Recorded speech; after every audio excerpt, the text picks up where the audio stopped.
días también para ti, Lazarito. Un placer también para mí coincidir contigo en esta mañana de sábado y también con ustedes, amigos televidentes, así que gracias por la sintonía a esta hora de la mañana.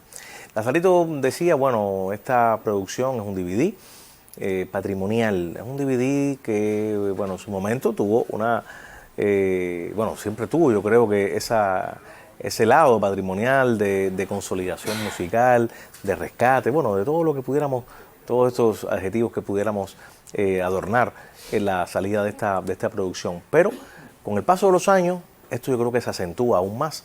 Es esta producción que vamos a ver de inmediato y que nada más y nada menos que está dedicada al Septeto Nacional Ignacio Piñeiro, una de las instituciones musicales y de la cultura, no solamente de la música cubana, aquí lo estamos viendo, más importantes en nuestro país. Fundado, por supuesto, por Ignacio Piñeiro, era Septeto Nacional y, bueno, luego toma el nombre de Septeto Nacional Ignacio Piñeiro, o sea, se la adiciona.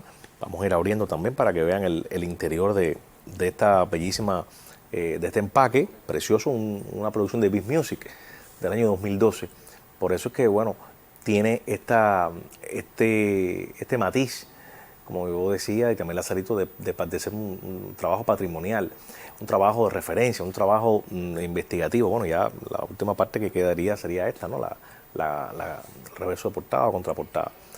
Tiene mucho que ver esto, queridos amigos, con la necesidad que siempre yo llamo la atención aquí, que yo pondero, que yo pues visibilizo o trato de visibilizar, del rescate. Bueno, y si nos permite rapidito nuestro querido amigo Pairé, porque bueno, ya la portadilla o librito, ¿no? Gacetilla, como se también tiene varios nombres, pero el librito interno del material, bueno, con las notas que hizo Oropesa, ese gran, que son 4 páginas, y bueno, ya todas las fotos, invitados, nuestro querido Oropesa, que ha dedicado muchísimo tiempo y muchísimos años al estudio, a la investigación y a la consolidación de este proyecto tan importante que es el Septeto Nacional. Decía que es un trabajo que, bueno, cuando sale bajo Beat Music. El pretexto fue la grabación de un concierto que hicieron en la Basílica, o sea, en la sala de conciertos del convento, la Basílica del Convento Menor de San Francisco de Asís. Como todos conocen, una sala casi que destinada solamente a la música de concierto, a la música de cámara, y que por una coyuntura y por todo lo que significó la dramaturgia también de la consolidación, el rescate de la música, como me gusta decir, pues abre sus puertas también, o las ha abierto a proyectos así, proyectos de cubanía, proyectos de una intensidad cultural y musical de valísima, es decir, de una valía, creo que de una forma exquisita. Y es un entorno, yo creo que muy agradable, porque es toda esa visualidad emparentada a la música sacra o a la música de concierto, o sea, propiamente de concierto, pero en este caso estamos en un septeto tradicional, así que un poco que se rompe la diégesis, como podríamos decir, la diégesis musical, la diégesis también desde el punto de vista de los antagonismos, ¿no? De dos partes de la música que para muchos no tienen nada que ver, pero que sí, que entra dentro de un concepto, yo creo que bien interesante, de que la buena música es una sola, véase, o sea el género que sea. Pues bueno, este concierto se hace en el año 2012, como dije, se filma, se graba por parte, bueno, de un equipo formado por muchísimos profesionales. Ahí estaba Luis Nasmías Jr., por ejemplo, bueno, mismo José Manuel García Suárez, productor discográfico, que también ya hoy por hoy en autoridad en el mundo audiovisual, y bueno, con esta y otros profesionales, ¿no? Que bueno, hicieron gala de este tipo de conocimientos para mostrarnos un material que vamos o quiero retomar el concepto que les decía ahorita, un disco desde el punto de vista sonoro, un disco exquisito, un disco que recoge un momento determinado del septeto y que roza o está en la zona de lo patrimonial. ¿Por qué patrimonial? Porque esto es patrimonio, señores. El Septeto Nacional Ignacio Piñeiro, con su tradición, con las figuras que antecedieron, es decir, el mismo Ignacio cuando lo funda, luego cuando está la figura, digamos, emblemática, cúspide de Carlos Embale. Alguien que, bueno, muchas generaciones quizás no recuerdan, pero que uno de los acertijos, por así decirlo, o no los acertijos, de las claves para entender los grandes acertijos de la música cubana, y véase el son, véase la guaracha, por supuesto, la canción. O sea, son figuras claves que no se pueden dejar de mencionar y ni se pueden dejar de adorar desde el punto de vista musical. En esta producción, bueno, por supuesto, homenaje a Piñeiro, homenaje a Embale y a todos esos grandes soneros que formaron parte de esta gran familia. Invitados de lujo, invitados como Pancho Amat, una cátedra también dentro de no solamente de su instrumento, sino también de todas las sapiencias, de todas las investigaciones que Pancho ha hecho en torno al son, al complejo del son, porque el son, para aquellos que dudan, yo siempre me remito mucho y hago un paréntesis al maestro ya fallecido lamentablemente, Danilo Orozco, uno de los grandes conocedores, estudiosos, investigadores, bueno, un gran musicólogo como todos recuerdan, y Danilo tenía muy claro y siempre defendió la tesis de la comunión entre el son como complejo genérico, pero con los vasos comunicantes con la rumba.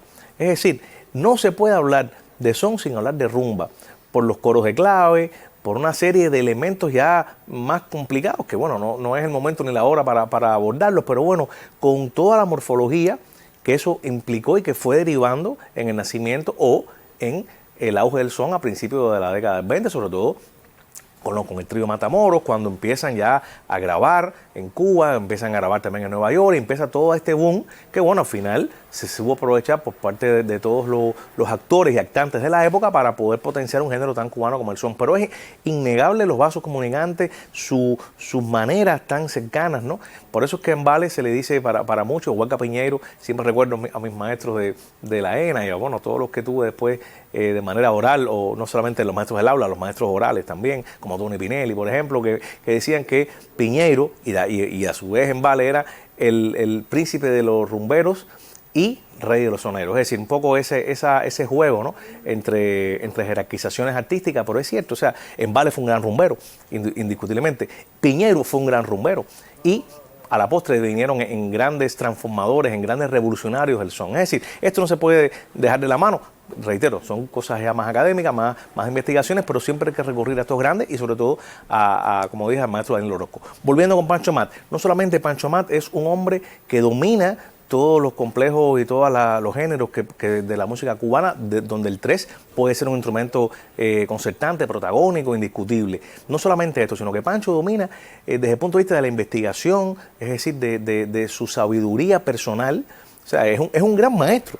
El día que ustedes puedan, amigos televidentes, conversar con él o verlo en otra faceta que no está tocando, van a entender lo que les estoy diciendo, aquellos que no lo conozcan, por supuesto, porque es un hombre que te puede dar una clase magistral en 30 minutos de todo, de la música cubana, en apretada síntesis, por supuesto, pero por todo lo que sabe. Bueno, Pancho estuvo invitado en esta producción discográfica, estuvo invitado Julito Padrón, reconocido trompetista cubano, muy vinculado a los temas del jazz, pero bueno, que tuvo su escuela también en la música tradicional y en el septeto. Estuvo invitado, músico importante, Majito Rivera, rumbero también, o sea, no solamente es conocido bajista, como todos conocen, no solamente Majito emparentado con Bam Bam, sino con todo el complejo de la rumba. Es decir, hubo algunos invitados que en el disco, en el DVD, que como ustedes conocen y he dicho rápidamente, tienen muchos puntos de contacto con la música de Piñeiro, con la música, o sea, con el complejo del son y con la rumba. Es un disco, o sea, es decir, un DVD que creo que llega en un momento importante, en el lejano 2012, reciente, pero lejano desde el punto de vista de lo que significa en el arte, de lo que significan en el arte 7, 8, 9, hasta 10 años, realmente ha pasado el tiempo. Las tecnologías, como siempre me gusta decir, no lo veamos con el espíritu crítico del momento. Yo creo que este trabajo hay que verlo con un espíritu crítico desde la horizontalidad, es decir, de lo que significa desde el punto de vista del rescate, de lo documental, de lo patrimonial, de lo histórico, de los referenciales, es decir, con todas estas miradas para entender ese proceso y sobre todo para saber quiénes fuimos y a dónde podemos llegar o a dónde queremos llegar. Me despido entonces con un fragmento de esta producción, uno de los clásicos del Septeto Nacional, de la autoría de Piñeiro, por supuesto, de Ignacio Piñeiro, Échale Salsita, que reitero, tiene mucho de contrastante. Échale Salsita, Septeto Nacional, Basílica Menor de Concepto de San Francisco de Asís. Cuántas cosas juntas. Hasta un próximo encuentro y muy buenos días. Salí de casa una noche aventurera, buscando ambientes de placer y de alegría. Ay, mi Dios, cuánto gocé. En un sopor la noche pasé estaba alegre en nuestros lares luminosos. Y llegué al Bananá. En Catalina me encontré nada pensado, la voz de aquel que pregonaba así, salsa. En Catalina me encontré nada pensado, la voz de aquel que pregonaba así, échale salsita, échale salsita, échale salsita, échale salsita. Ah, ah, ah, ah. En este cantar propongo lo que dice mi segundo. En este cantar propongo lo que dice mi segundo. No hay butifarra en el mundo como la que hace el Congo. Échale salsita, échale salsita, échale salsita, échale salsita. Ah, ah, ah, ah. Cuando vivieron orgullecidos, tu butifarra rosa miren bien. Cuando viví orgullecido, tu butifarra rosa sola, más rica y sabrosa en el mundo yo he comido.